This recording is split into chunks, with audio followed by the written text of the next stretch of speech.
Hello, everyone. Welcome to Checkmate. Welcome back to Checkmate. I'm your host, Bishop, and today I'm going to be talking about Raven Symone's recent interview in which she said she doesn't like labels, and that she doesn't want to be called or be known as gay or African American. Um, and I wanted to take this time out to address it. One, because a friend of mine posted the link to my wall. He's also black. And me and him have these discussions, and so I felt like if I'm probably gonna have this discussion with him, I should be able to have this discussion with everyone else, and just my opinion be known. I think Raven Symone, it comes from a is a comes from a unique background to where she is able to be able to say, I just want to be known as American. I think the gay part, I think that's fair. She talks about how she loves people, and how that label, because that's the way it is, labels constrict, and I get wanting to rip off these constrictions of like, you don't know me, one word cannot unanimously summarize myself, um, and I respect that. Now onto the African American piece, because that's where I'm speaking from, mainly. It's Raven Symone was brought up in the celebrity spotlight. Started off on the Bill Cosby show, then went to Disney Channel. Uh, I forgot what show she was on before. She had her own show, her own successful show on the Disney Channel that spawned other shows. Um, so her being able to her being able to say she's only American is unique because she can probably walk around the world and get away with that. I grew up in the suburbs of New York. I was born in Denver. I was born in Aurora, Colorado. Um, Bounced around, but my memories of my childhood and of growing up are in New York. The suburbs of New York. Being the kid that I was, the majority of my friends were white, and that's just how I grew up, and I didn't have a problem with it. And for a long time, I didn't see race. Um, and when race would come up, I was on the defense, and I was like, "Oh my God! Like, look at like why can't we just be Americans and things like that." Um, and I wish I could have stayed that way. And this is why I think Raven has a privilege. You get to a point in your life to where you cannot either because you where you cannot ignore it. Um, because like even looking back, like I remember there were times when I would go to the mall with my mom, and I remember like us being followed, like, and my mom had to call a woman out on it one time, like, and I ignored that as a child. I've always remembered it. I've always just ignored it. I never let it affect my beliefs. But the point is, um, it gets to a point to where your skin color in America matters, to where you will have drastically different not realities, I want to say. You will have drastically different experiences from your white counterparts. Um and and and that is why I have to personally self-identify as African American. Whether it's the way people treat me, the questions I get, and just like uh the questions I get and the perception I feel like I have to put off because of those questions. Um, like all that revolves around my skin color. And where does my skin color come from? It comes from where my roots are based from.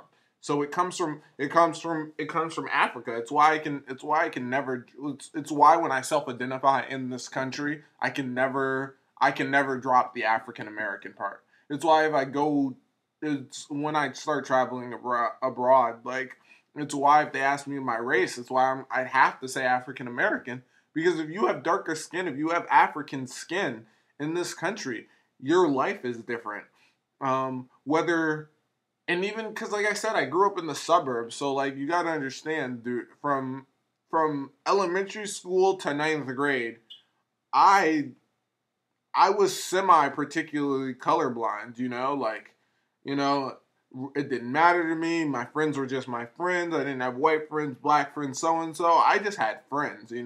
Like of all races, creeds, and religions, and that was cool. And it was after that time to where it was like I started to see, I was forced to see race. I moved somewhere to where it was impossible not to see it. And I won't even get into that, but it's even going like that made me racially aware. But even before that, it's why I will not put the blame on where I lived.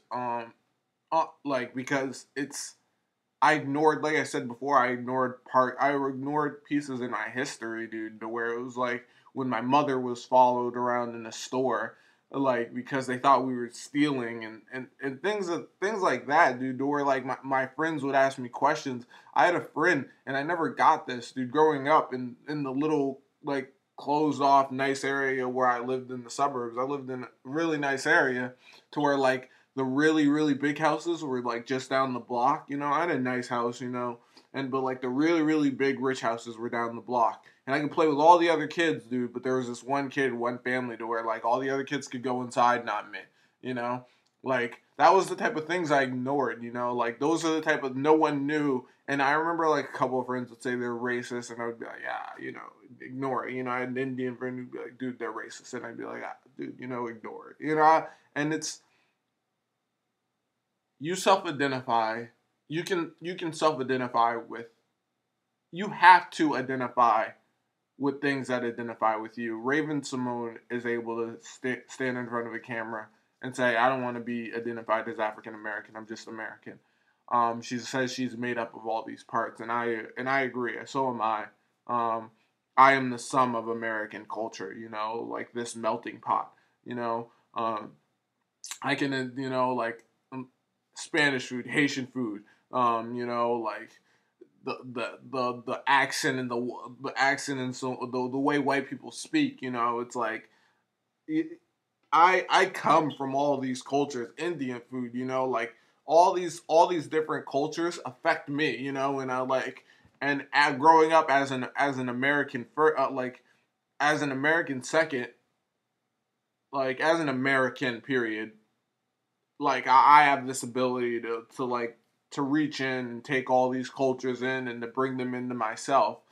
But there's this first underlying tone of like the way I'm treated. And even though I mentioned all those races, I am treated differently by all those races. First and foremost by my skin color. Even Haitians, like when they can tell I'm not Haitian, like there's a thing there, being African American, as inclusive as it can be, it can be very excluding. Um, and I just had to get that out there because my friend posted this link on my wall, and I don't know his opinions quite yet, but I know my friend, and I have a good idea. Um, and it doesn't work for everyone. She was able to grow up in this celebrity spotlight. When you're rich, you get different. You're allowed different things. I was well off. I grew up in a kind of well off family. There are other people in this country, and this is why I had to make this video, because there are other people who cannot get the opportunity to say I want to be known as just American. Other African Americans, and I've spoken to them. I've spoken to them. African Americans would love to drop the African out of their name. Africans don't accept us. Like, it's true. Like, and we would love to, but the fact is, we are treated differently because of our African descent. It's why we have to keep it. It's why we have to hold on to it. It's why we are the way we are. We are we are the effect of the cause of what was caused, you know? Like, um, that's just what that is. And I just had to get that. I had to speak on that. I wanted to share my opinions. I would love, if any, I would love to speak about this with any of you. Drop and leave a comment, share. Let's get a dialogue open about this. Race is not spoken about enough in this country. It's really not. And I love America, and it'll be our downfall if we really keep our heads in the sand. So once again, guys, I'm Bishop. Thanks for watching Checkmate. Have a good one.